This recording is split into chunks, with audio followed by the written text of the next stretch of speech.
Parte sa follow-up operation ng 4 na suspect sa pang-hold up sa isang bus sa EDSA. Nakuha sa kanila ang paltik at patalim na ipinangsaksak sa isang biktima. Saksi si Emil Sumangil. Umaaray pa sa sakit ang lalaking ito nang dalhin sa presinto sa Mandaluyong City. Nahulog siya sa bubong habang tumatakas daw sa mga tauhan ng Mandaluyong Police sa ikinasa nilang hot pursuit operation sa Binangonan, Rizal.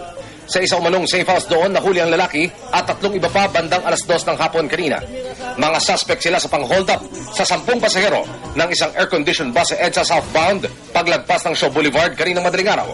Nakuha sa mga suspect ang paltik, pati na ang patalim na pinansaksak umano sa braso ng isang pasaherong OFW na tumangging ibigay ang bit-bit niyang laptop. Pero hindi na nabawi sa kanilang mahigit 50,000 pisong halaga ng natangay na pera, alahas at gadget.